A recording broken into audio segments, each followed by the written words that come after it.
Hello students, good morning. कृषि विज्ञान की क्लास में आप सभी का आज फिर से स्वागत है। कल तक की वीडियो में पढ़ने चौथा चैप्टर पढ़ रहे थे। चौथे चैप्टर के अंदर अपन क्लासिफिकेशन पढ़ रहे थे। क्या पढ़ रहे थे बेटाओ? क्लासिफिकेशन पढ़ रहे थे।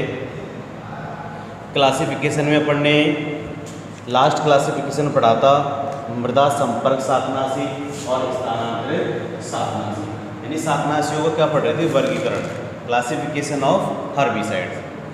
आज बेटा लास्ट बचा है, सिर्फ एक बचा है, मृदा जीवाणुनाशक और मृदा दोमक शाकनाशी। लास्ट है मृदा जीवाणुनाशक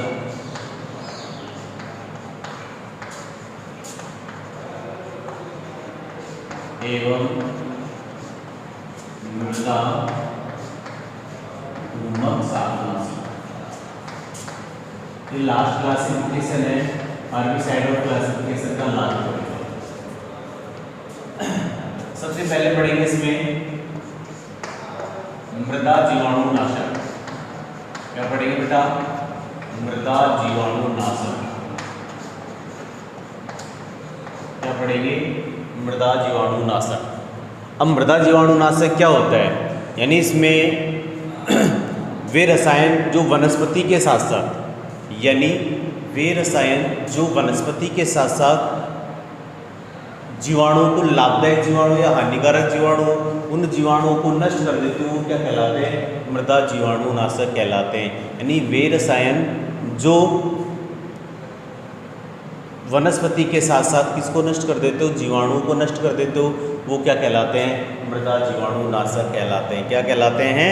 मृदा जीवाणुनाशक कहलाते हैं। आगे बेटा समझ, वे रसायन जो वनस्पति के साथ साथ जीवाणु को नष्ट कर देते हो, वे रसायन क्या कहलाते हैं? मृदा जीवाणुनाशक रसायन कहलाते हैं। जैसे आपको उदाहरण बताऊं, मृदा जीवाणुनाशक के रसायन होते हैं बेटा, जैसे सीमाजीन होता है, एट्राजीन होता है। ये सीमाजीन और एट्राजीन होती है, ये क्या नाम से वनस्पति को तो नष्ट करेगी, लेकिन साथ साथ में मृदा के अंदर जो लाभदायक जीवाणु, जो हानिकारक जीवाणु होते हैं, उनको भी क्या कर देती हैं? ये नष्ट कर देती हैं। अब जो एट्राजिन और सीमाजिन का ये क्या है? खरपतवारनाशी। इनका प्रयोग कौन कौन सी फसल में किया जाता है? ध्यान रखना बेटा, एट्राजिन का प्रयोग जो किया जाता है बाजरे के अंदर, और सीमाजिन का प्रयोग किया जाता है मक्का के अंदर। ये चीज़ बहुत इंपॉर्टेंट है। एट्राजिन का प्रयोग तो किसके अंदर किया जाता है बेटा? बाजरे के अंदर किया जाता है, जबकि सीमाजिन का प्रयोग किसके अंदर किया जाता है? मक्का के अंदर किया जाता है। आगे समझ बेटा, मृदा जीवाणुनाशक यानी वे रसायन जो वनस्पति के साथ साथ जीवाणु को नष्ट कर देते हो, क्या कहलाते हैं? जीवाणुनाशक रसायन कहलाते हैं। और क्या नाम से, जैसे उदाहरण बताया एट्राजिन, सेमाजिन। यानी एट्राजिन और सेमाजिन क्या होता है? वनस्पति को तो नष्ट करेंगे, खरपतवारों को तो नष्ट करेंगे, लेकिन साथ साथ में जीवाणु को भी क्या कर देते हैं? नष्ट कर देते हैं। और एट्राजिन खरपतवार का प्रॉपर रूप से बाजरे के अंदर प्रयोग करते हैं, जबकि सेमाजिन का प्रयोग मक्का के अंदर करते हैं। अब लिखो बेटा, वे रसायन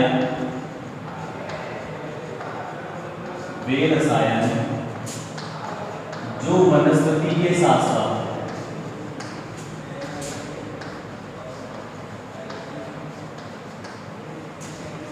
वे रसायन जो वनस्पति के साथ साथ वे रसायन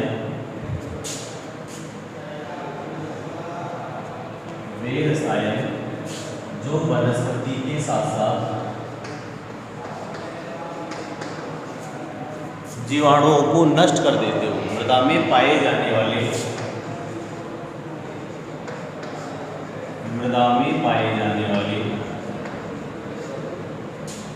जीवाणुओं को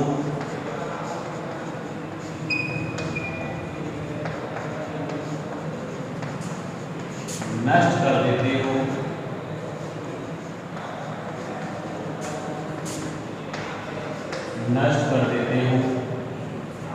मृदा जीवाणुनाशक कहलाते हैं। मृदा जीवाणुनाशक कहलाते हैं।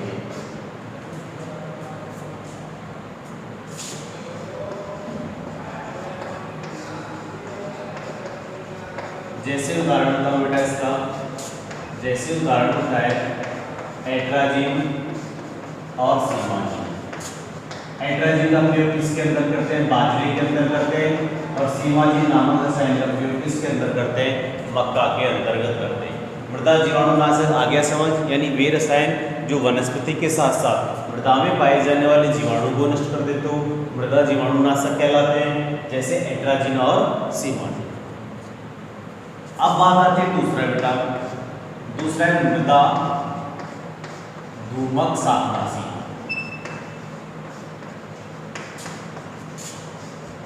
मृदा धूमक शाकनाशी नाम से चल रहा है। मृदा धूमक का मतलब होता है बेटा गैस। किसके रूप में? गैस के रूप में। यानी वे रसायन जो मृदा के अंदर वनस्पति को गैस के रूप में फैलकर नष्ट कर देती हो वो क्या कहलाते हैं? और उनका जिनका प्रभाव लगभग 1 माह तक बना रहता हो वे क्या कहलाते हैं बेटा? मृदा धूमक शाकनाशी कहलाते हैं। यानी वे रसायन जो वनस्पति को मृदा के अंदर गैस के रूप में नष्ट कर देते हो उन्हें क्या कहते हैं? मृदा धूमक शाकनाशी कहते हैं। क्या कहते हैं बेटा? मृदा धूमक शाकनाशी कहते हैं। जैसे इसका उदाहरण बताओ, मिथाइल ब्रोमाइड होता है। क्या होता है बेटा? Methyl bromide. कहने का मतलब इसमें एक ही बात है कि इसमें जो अपन रसायन का प्रयोग करेंगे, जो हर्बिसाइड का प्रयोग करेंगे, वो किसके रूप में काम करेगा बेटा? वो गैस के रूप में। अभी गैस के रूप में कन्वर्ट होकर किसको नष्ट करेगा? खरपतवारों को नष्ट करेगा। किसको नष्ट करेगा बेटा? खरपतवारों को नष्ट करेगा। आया समझ? मृदा धूमक शाकनाशी यानी ये क्या करेगा? यानी इसका प्रयोग अपन खेत में करेंगे, खेत में यानी मृदा के अंदर इसका प्रयोग करेंगे और मृदा के अंदर प्रयोग करने से क्या नाम से किसके रूप में काम करेगा? गैस के रूप में काम करेगा और वनस्पति क्या हो जाएगी बेटा? नष्ट हो जाएगी।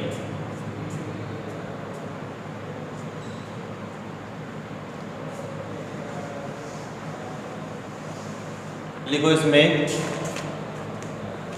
इन शाकनाशियों को गैस या वाष्प के रूप में, इन शाकनाशियों को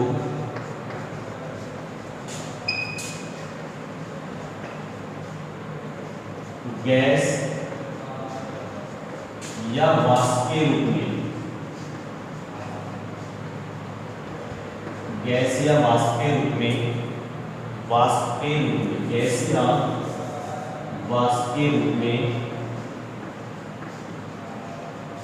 मृदा के अंदर छोड़ा जाता है। गैस या वाष्प के रूप में मृदा में फैलकर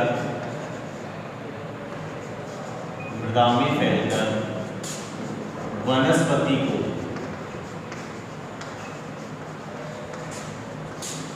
नष्ट कर देता है। क्या कर देता है? वनस्पति को क्या करता है बेटा? नष्ट कर देता है। और इसका प्रभाव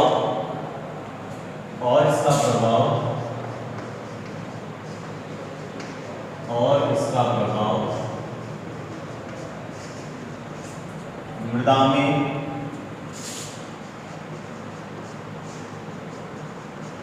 एक माह तक बना रहता है। ध्यान रखना, जो मृदा धूमक शाकनाशी है वो किसके रूप में प्रयोग, कौन सा रसायन है मृदा धूमक शाकनाशी का? निम्न में से उदाहरण है तो ध्यान रखना मिथाइल ब्रोमाइड। जैसे मिथाइल ब्रोमाइड यानी जो मिथाइल ब्रोमाइड नामक जो हर्बिसाइड है ये किसके रूप में? गैस के रूप में या वाष्प के रूप के अंदर काम लेते हैं और क्या कर देता है? ये वनस्पति को नष्ट कर देता है। आगे बेटा मृदा जीवाणुनाशक और मृदा धूमक शाकनाशी। मृदा जीवाणुनाशक यानी वे रसायन जो वनस्पति के साथ साथ मृदा में पाए जाने वाले जीवाणु को नष्ट कर देते हो मृदा जीवाणुनाशक, जैसे एट्राजिन और सीमाजिन। मृदा धूमक शाकनाशी, इन शाकनाशियों का प्रयोग गैस के रूप में या वाष्प के रूप में मृदा के अंदर किया जाता है, जो फैल करके इसको नष्ट कर देते हैं, वनस्पति को नष्ट कर देते हैं और इनका प्रभाव 1 माह तक बना रहता है, जैसे मिथाइल ब्रोमाइड। ये हो गया बेटा हर्बिसाइड का क्लासिफिकेशन। हर्बिसाइड का क्लासिफिकेशन अपन 4-5 तरीके से पढ़ा है। ये लास्ट हमारा क्लासिफिकेशन था मृदा जीवाणुनाशक और मृदा धूमक शाकनाशी। अब पढ़ेंगे बेटा शाकनाशी रसायनों का प्रयोग करने का समय, यानी शाकनाशी रसायनों का प्रयोग किस तरीके से करते हैं।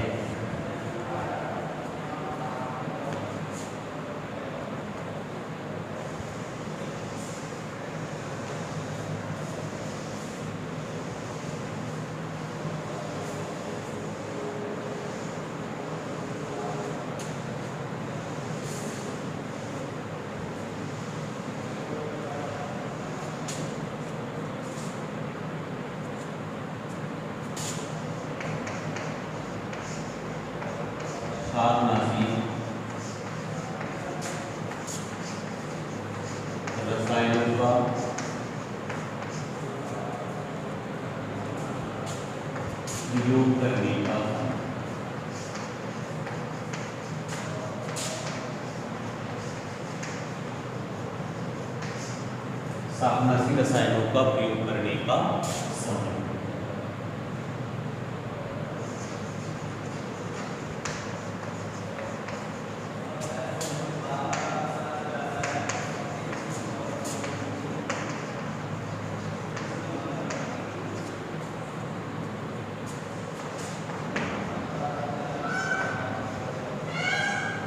शाकनाशी रसायनों का प्रयोग करने का समय, यानी शाकनाशी रसायनों का प्रयोग कब करते हैं और कब नहीं करते, कौन कौन से समय पर शाकनाशी रसायनों का प्रयोग करते हैं। सबसे पहले शाकनाशी रसायनों का प्रयोग करेंगे अपन फसल की बुआई से पूर्व।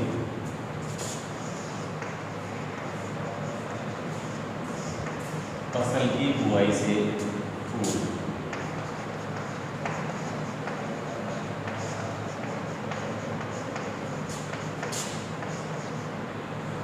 फसल की बुआई से पूर्व। अब बेटा इस मेथड के अंदर क्या करते हैं कि जब अपन फसल की बुआई या रोपाई से पूर्व शाकनाशियों का प्रयोग इस विधि के अंदर करते हैं। इस विधि में क्या करते हैं, खेत की भली भांति क्या कर लेते हैं अपन, जुताई कर लेते हैं और खेत को भुरभुरा बना लेते हैं। क्या कर लेते हैं बेटा, खेत को भुरभुरा बना लेते हैं। जैसे दलहनी तिलहनी फसलों में जो फ्लूक्लोरीन होती है उसको क्या नाम से 1 kg को 800 से 1000 लीटर पानी में घोलेंगे और घोल के क्या करते हैं प्रति हेक्टेयर की दर से क्या कर देते हैं, स्प्रे कर देते हैं फसल की बुआई करने से। यानी इस मेथड के अंदर क्या करते हैं, जब अपन फसल की बुआई करेंगे या फिर रोपाई करेंगे उससे जस्ट पहले अपन क्या करेंगे, इसमें रसायनों का प्रयोग करेंगे।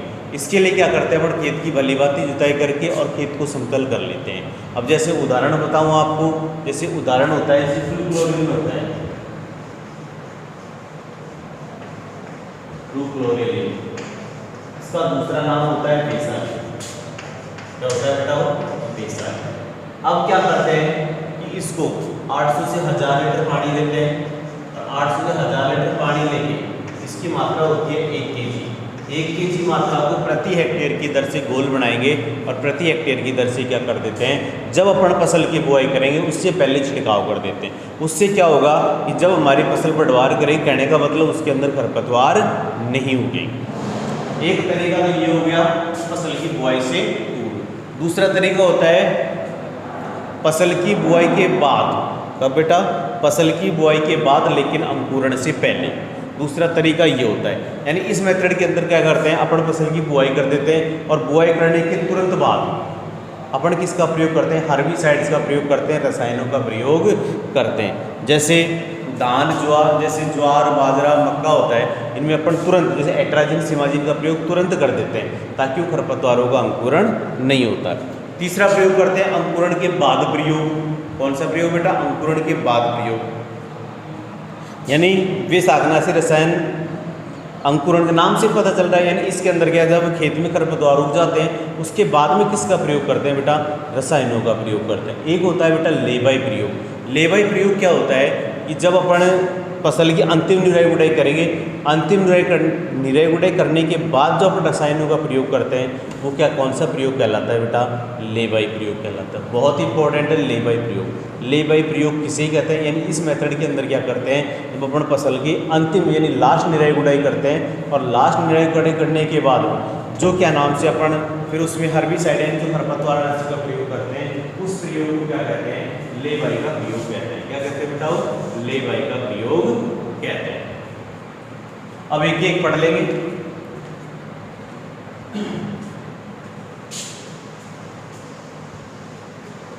पहला पढ़ेंगे बताओ फसल की बुआई से पूर्व।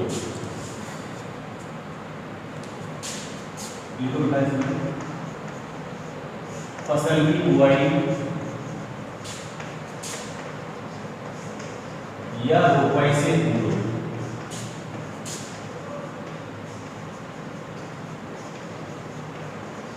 फसल की बुआई या रोपाई से पूर्व शाकनाशी रसायनों का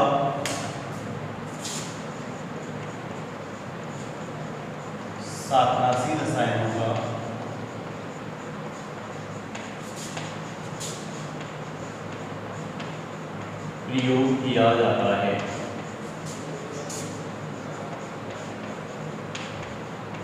यानी फसल की बुआई या रोपाई से पूर्व किसका प्रयोग किया जाता है, शाकनाशी रसायनों का प्रयोग किया जाता है। इस विधि में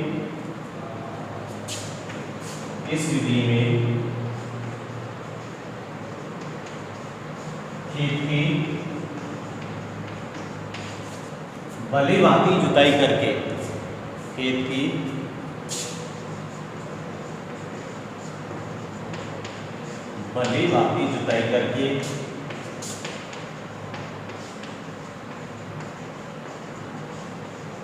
भुरभुरा एवं समतल बना लिया जाता है। भुरभुरा एवं समतल बना लिया जाता है।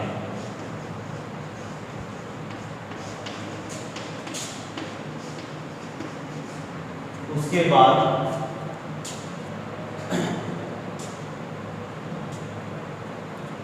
बना लिया। अब उदाहरण हम जैसे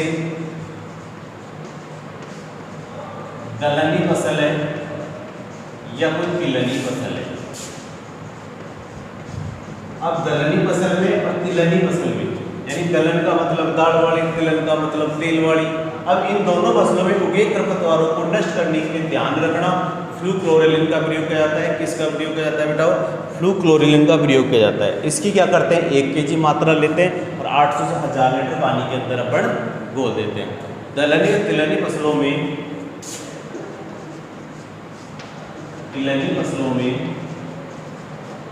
फ्लूक्लोरिलीन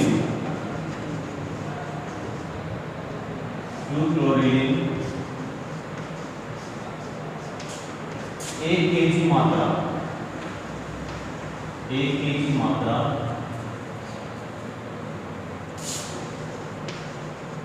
800 से 1000 लीटर पानी में घोलकर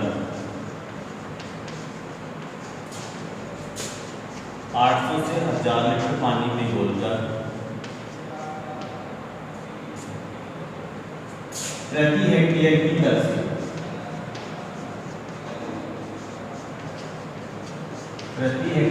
दर से छिड़काव कर देना चाहिए। प्रति हेक्टेयर की दर से छिड़काव कर देना चाहिए। ये हो गया बेटा पहला प्रयोग, यानी रसायनों का पहला प्रयोग कब करते हैं? फसल की बुआई से पूर्व। कब करते हैं बेटा? फसल की बुआई से पूर्व। कब करते हैं? फसल की बुआई से पूर्व। इस मेथड के अंदर क्या करते हैं कि जब अपन फसल की बुआई करेंगे, रोपाई करेंगे, उससे पहले रसायनों का प्रयोग कर देते हैं। खेत की भली भांति जुताई कर लो, भुरभुरा और समतल बना लो। उसके बाद क्या करेंगे, उदाहरण बताऊं, जैसे दलहनी तिलहनी फसल होती है, इसमें फ्लूक्लोरिलीन रसायन आता है। इसमें 1 kg मात्रा 800 से 1000 लीटर पानी के अंदर घोलेंगे और क्या नाम से प्रति हेक्टेयर की दर से छिड़काव कर देंगे। और उसके बाद आराम से क्या कर सकते हैं, अपन बुआई कर सकते हैं। अब दूसरा पढ़ेंगे, बुआई से पहले लेकिन अंकुरण, बुआई के बाद लेकिन अंकुरण से पहले। दूसरा है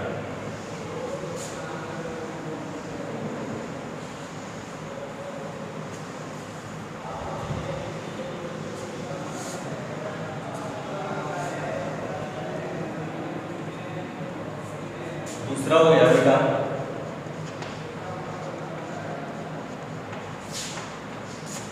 बुआई के बाद लेकिन अंकुरण से पहले।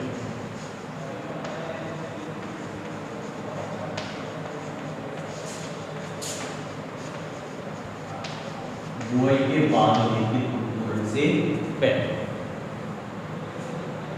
अब इसमें क्या करते हैं, इस मेथड के अंदर जैसे अपन फसल की बुआई करते हैं, इस विधि के अंदर जैसे अपन फसल की बुआई कर दी, बुआई करने के तुरंत बाद, ये नहीं कि आपने 3-4 दिन का समय लगा दिया, 4-5 दिन का समय लगा दिया इसका प्रयोग करने में, हर्बिसाइड का प्रयोग करने में, खरपतवार नाशी का प्रयोग करने में। यदि आप 3-4 दिन का समय लगा दोगे तब तक हमारी फसल क्या हो जाती है, अंकुरित हो जाती है। जैसे बाजरा होता है, ये 4 से 5 दिन में इसका जर्मिनेशन हो जाता है। यदि आप 4 से 5 दिन के बाद में यदि अपन रसायनों का प्रयोग करोगे तो क्या होगा, हमारी बाजरे की फसल क्या हो जाएगी बेटा, नष्ट हो जाएगी। इसलिए कहने का मतलब नाम से पता चल रहा है, यानी बुआई के बाद लेकिन अंकुरण से पहले। यानी कहने का मतलब जैसे फसल की बुआई करोगे, फसल की बुआई के तुरंत बाद अपन इसमें रसायनों का छिड़काव कर देते हैं। लिखो बेटा इसके बारे में।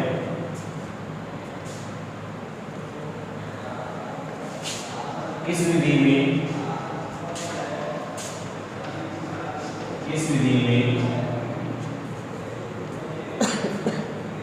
में फसल की बुआई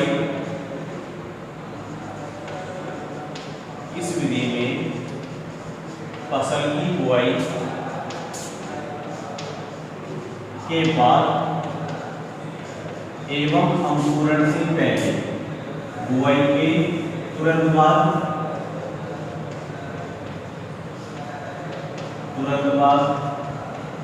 एवं अंकुरण से पहले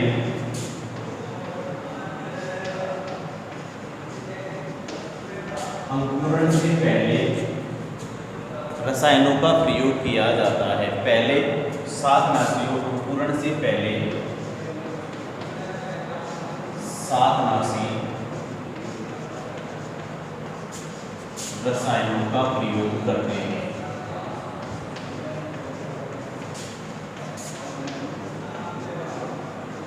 यानी इस मेथड के अंदर फसल की बुआई के तुरंत बाद और अंकुरण से पहले किसका प्रयोग करते हैं? शाकनाशी रसायनों का प्रयोग करते हैं। जैसे ज्वार बाजरा, जैसे उदाहरण लिख लो बेटा, जैसे ज्वार बाजरा और मक्का, इनमें फसल की बुआई तो कर देंगे, लेकिन उसके तुरंत बाद जैसे ज्वार बाजरा मक्का में एट्राजीन या सीमाजीन,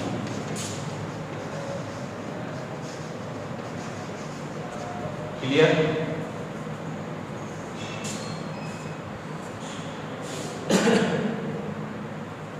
अपन जैसे मूंगफली के अंदर पेंडामिथालिन होती है, तो होती है पेंडामिथालिन। पेंडामिथालिन का प्रयोग अपन पहले भी कर सकते हैं और बाद में भी कर सकते हैं। ऐसा कोई इशू नहीं क्या नाम से अपन बाद में करें। इसमें दूसरा उदाहरण लिखो, जैसे मूंगफली में अपन पेंडामिथालिन होते हैं ना, पेंडामिथालिन जो मार्केट में स्टॉम्प एक्स्ट्रा नाम से दवा आती है, ये बीएसएफ पेस्टिसाइड कंपनी की दवा आती है। पेंडामिथालिन साल्ट तो करीब करीब सभी में होता है, ऐसी कोई बात नहीं, ठीक है ना बेटा। पेंडामिथालिन का प्रयोग भी अपन कब करते हैं? यानी फसल की बुआई से पहले, वो फसल की बुआई के बाद लेकिन अंकुरण से पहले। अब पढ़ेंगे बेटा तीसरा, अंकुरण के बाद प्रयोग।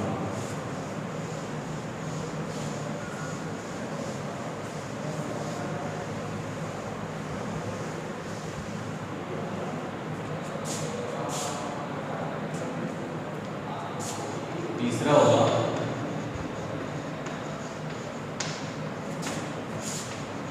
अंकुरण के बाद प्रयोग।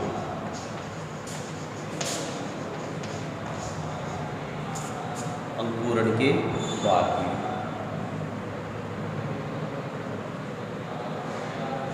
अब इसमें क्या होता है कि जब अपन खेत में फसल की बुआई कर देंगे, फसल भी उग जाएगी और खरपतवार भी उग जाएगी, यानी दोनों ही उग जाएंगे, फसल भी उग जाएगी और दूसरा खरपतवार भी उग जाएगा, दोनों उग जाएंगे। दोनों के उगने के बाद इनको नष्ट करने के लिए किसका प्रयोग करते हैं? शाकनाशी रसायनों का प्रयोग करते हैं। तो वो मेथड होता है अंकुरण के बाद प्रयोग। लिखो बेटा इसमें,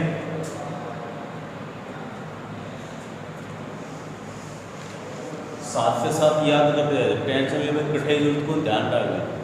लिखो बेटा, वे शाकनाशी रसायन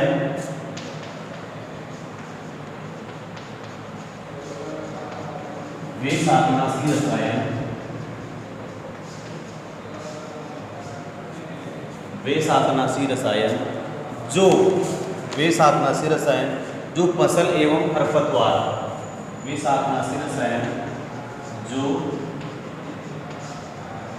फसल एवं खरपतवार के अंकुरण, यानी वे शाकनाशी रसायन जो फसल एवं खरपतवारों के अंकुरण होने के बाद होने के बाद प्रयोग किए जाते हैं, होने के बाद छिड़के जाते हैं, छिड़के जाते हैं। जैसे आपको उदाहरण बताऊं, गेहूं में चौड़ी पत्ती वाले खरपतवार को नष्ट करने के लिए 2,4-D का प्रयोग किया जाता है। अब उसमें क्या होता है, जब गेहूं भी उग जाता है, खरपतवार भी उग जाता है, तभी प्रयोग करते हैं। जैसे गेहूं में आइसोप्रोटोयूरोन का प्रयोग किया जाता है। ध्यान रखना, सबसे ज़्यादा कौन से खरपतवारनाशी का प्रयोग किया जाता है? आइसोप्रोटोयूरोन का प्रयोग किया जाता है।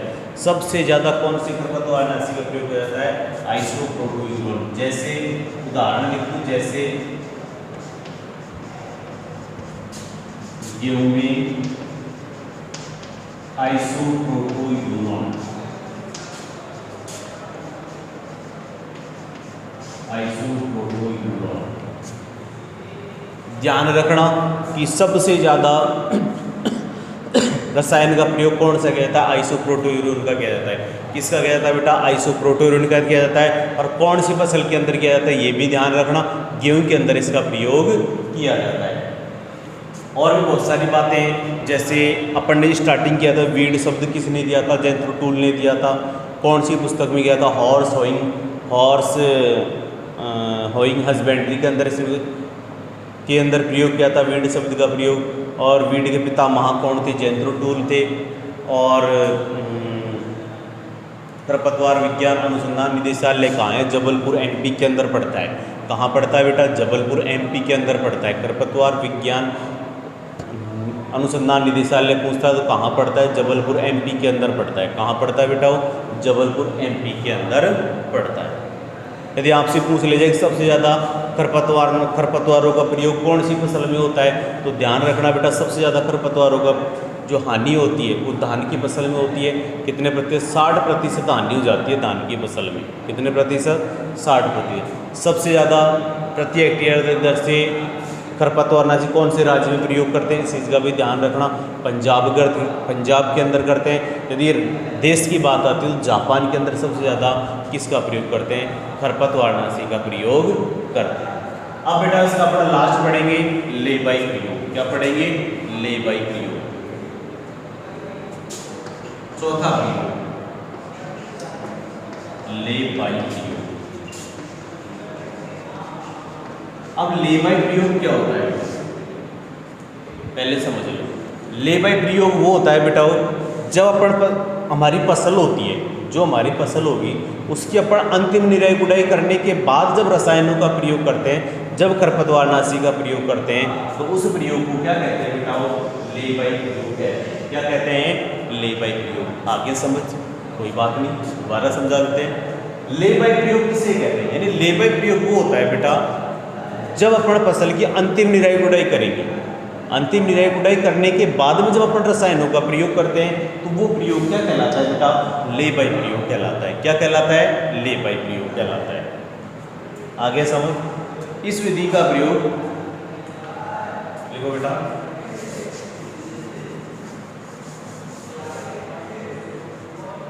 लेबाई प्रयोग। इस विधि का प्रयोग, इस विधि का प्रयोग खड़ी फसल में,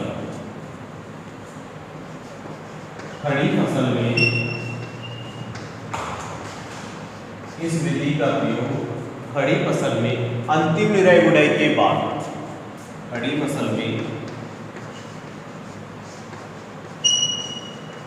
अंतिम निराई गुड़ाई के बाद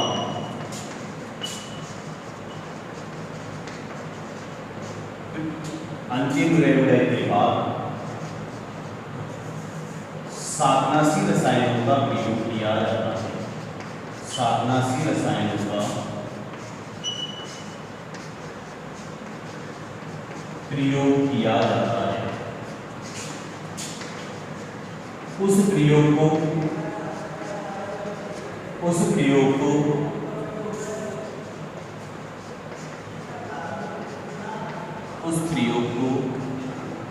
लेबाई प्रयोग कहते हैं।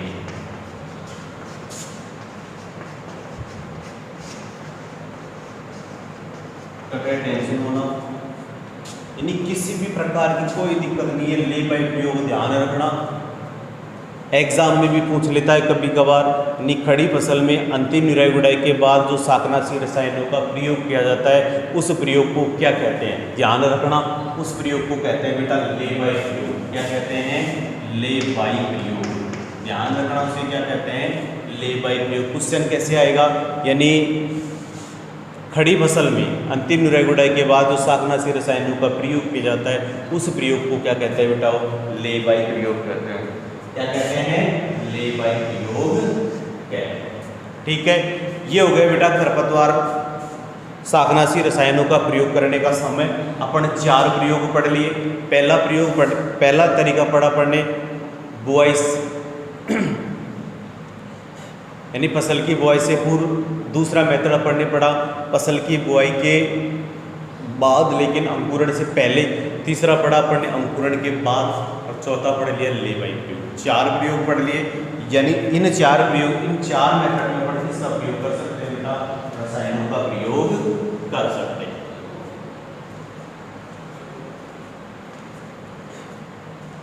अब पढ़ेंगे बेटा रासायनिक विधि से खरपतवार नियंत्रण के लाभ। यानी रासायनिक विधि से अपन जो हर्बिसाइड का प्रयोग करते हैं उनसे क्या लाभ होता है।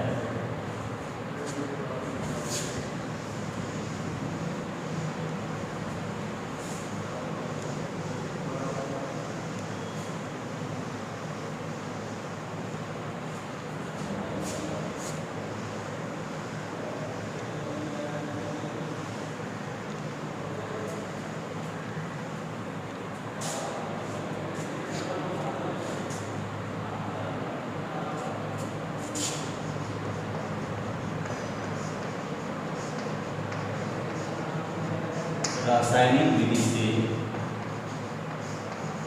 खरपतवार नियंत्रण।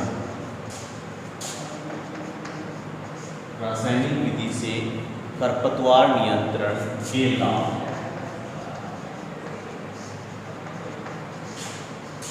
यानी हमें क्या क्या लाभ प्राप्त होंगे, क्या क्या हानि प्राप्त होगी। सबसे पहले अपन रासायनिक विधि का प्रयोग कर रहे हैं, खरपतवारों का प्रयोग कर रहे हैं, उससे हमें क्या लाभ होगा और क्या हानि होगी। कौन कौन से लाभ होंगे? पहला लाभ तो यही होगा बेटा, रसायनों का मान लीजिए ऐसे क्षेत्र हैं जहाँ पे लगातार बारिश हो रही है और वहाँ निराई गुड़ाई कर पाना संभव नहीं होता है, उस स्थिति में किसका प्रयोग कर सकते हैं अपन? रसायनों का प्रयोग कर सकते हैं। पहला लाभ तो ये हो गया। दूसरा लाभ ये हो गया बेटा,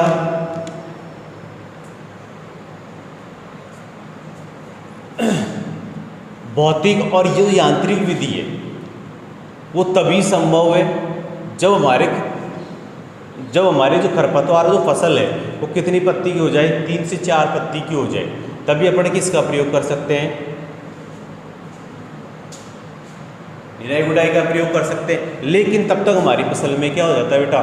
खरपतवारों के द्वारा 10 से 15% क्या हो जाता है? नुकसान। उस नुकसान से बचने के लिए अपन किसका प्रयोग कर सकते हैं? रसायनों का प्रयोग कर सकते हैं। कुछ फसलें ऐसी होती हैं जिसमें क्या पाए जाते हैं? नकलची खरपतवार पाए जाते हैं, और अपन को उसको निराई गुड़ाई करते समय फूल आने से पहले कभी भी नहीं पहचाना जा सकता है। यदि अपन उस खरपतवार को, नकलची खरपतवार को नष्ट करने के लिए अपन किसका प्रयोग कर सकते हैं? आसानी से रसायनों का प्रयोग कर सकते हैं। जो बहुवर्षीय, जैसे मान लीजिए 1 वर्षीय खरपतवार, चलो वो तो नष्ट हो जाएंगे, लेकिन जो बहुवर्षीय जो काष्ठीय खरपतवार होते हैं वो किसके द्वारा नष्ट होते हैं? वो सिर्फ रसायनों से नष्ट होते हैं, ना कि निराई गुड़ाई से नष्ट होते हैं। और दूसरी बात, इसमें श्रमिकों की बहुत कम आवश्यकता होती है, और असमतल खेतों में रसायनों का आसानी से प्रयोग किया जा सकता है, लेकिन निराई गुड़ाई नहीं कर सकते। जैसे हमारे दलाल वाला खेत है उसमें निराई गुड़ाई थोड़ी कर सकते हैं, नहीं कर सकते। लिखो बेटा,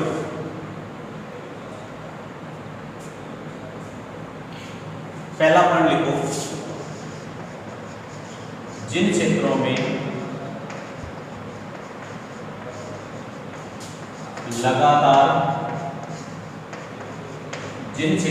यानी ऐसे क्षेत्र जहां पे लगातार बारिश होती है, जिन क्षेत्रों में वर्षा लगातार होती है और वहां निराई गुड़ाई कर पाना, और वहां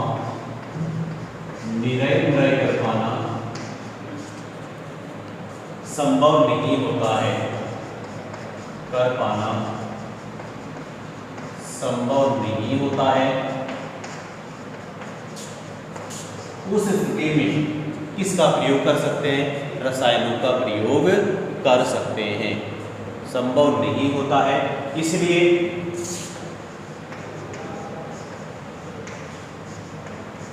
रसायनों का प्रयोग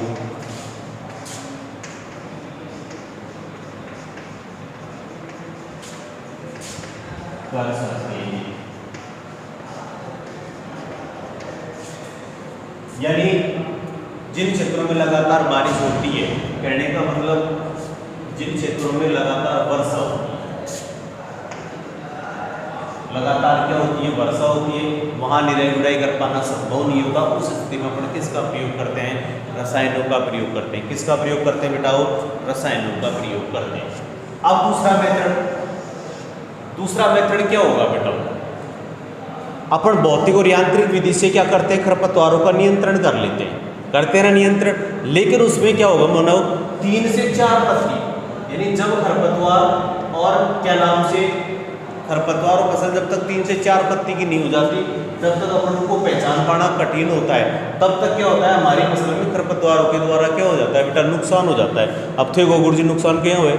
अब नुकसान बेटा ऐसे होता है कि क्या नाम से जो अपन पानी देंगे उसको भी वो लेगा, जो अपन खाद देंगे उसको भी उसको लेगा, और जो हवा, जो प्रकाश और वायु होती है उसके लिए भी वो क्या करेगा? प्रतिस्पर्धा करेगा, कंपटीशन करेगा। इसलिए कहने का मतलब हमारी फसल को क्या हो जाता है? नुकसान हो जाता है। उस स्थिति में अपन क्या कर सकते हैं? रसायनों का प्रयोग कर सकते हैं। लिखो बेटा।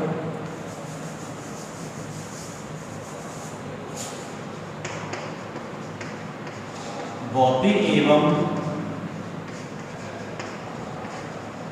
यांत्रिक विधियों से भौतिक एवं यांत्रिक विधियों से खरपतवार, भौतिक एवं यांत्रिक विधि से खरपतवार नियंत्रण तभी संभव है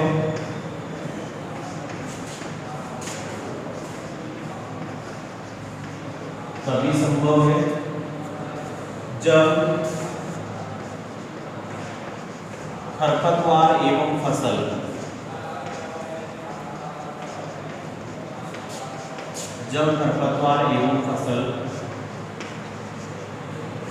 तीन या चार पत्ती की हो जाती है। लेकिन अपन इसमें 3 से जो रसायनों का प्रयोग करेंगे उसमें फसल की 3 से 4 पत्ती होने का इंतजार नहीं करेंगे, और अपन किसका प्रयोग कर देंगे बेटा? रसायनों का प्रयोग कर देंगे। 2 पॉइंट हो गए क्लियर। अब पढ़ेंगे तीसरा।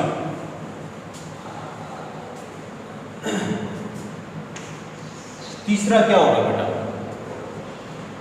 जैसे आपको उदाहरण बताऊं, जैसे धान में गेहूं सा होता है, और धान के अंदर क्या होता है बेटा?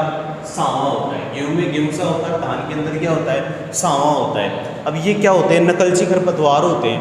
अब इनको स्टार्टिंग में जब अपन निराई गुड़ाई करेंगे तब इनका पहचान कर पाना संभव नहीं होता है। पहचान कर पाना संभव नहीं होगा तो उसको नष्ट नहीं किया जा सकता। लेकिन यदि अपन इसके अंदर रसायनों का प्रयोग कर देंगे तो ये खरपतवार क्या हो जाते हैं? अपने आप नष्ट हो जाते हैं। और भी बहुत सारे अपन रासायनिक विधि से खरपतवार नियंत्रण के लाभ में और 4-5 लाभ और बचे जो अपन कल की वीडियो के अंदर अपन चर्चा करेंगे। आज की वीडियो में बेटा अपन इतनी चर्चा करेंगे। आज अपन ने क्या क्या पढ़ लिया? लास्ट पॉइंट क्लासिफिकेशन बच रहा था किसका? शाकनाशी का। मृदा जीवाणुनाशक और मृदा धूमक शाकनाशी। जीवाणुनाशक का मतलब यानी खरपतवार के साथ साथ जीवाणु को भी नष्ट कर देता हो, जीवाणुनाशक। मृदा धूमक शाकनाशी यानी इसमें शाकनाशी रसायनों का प्रयोग गैस के रूप में या वाष्प के रूप में किया जाता है और उसको वनस्पति को नष्ट कर देते हैं। उदाहरण बताया था मिथाइल ब्रोमाइड, और जीवाणुनाशक का उदाहरण था एट्राजिन सिमाजिन। उसके बाद पढ़ लिया अपन ने शाकनाशी रसायनों का प्रयोग फसल की बुआई से पूर्व, दूसरा फसल की बुआई से बाद लेकिन अंकुरण से पहले, तीसरा अंकुरण के बाद, और चौथा लेबाई प्रयोग। उसके बाद पढ़ लिया अपन ने रासायनिक विधि से खरपतवार नियंत्रण के लाभ, 2 लाभ पढ़ लिए और बाद बाकी के 4-5 लाभ और बताएं जो अपन बेटा कल की वीडियो के अंदर अपन चर्चा करेंगे। धन्यवाद।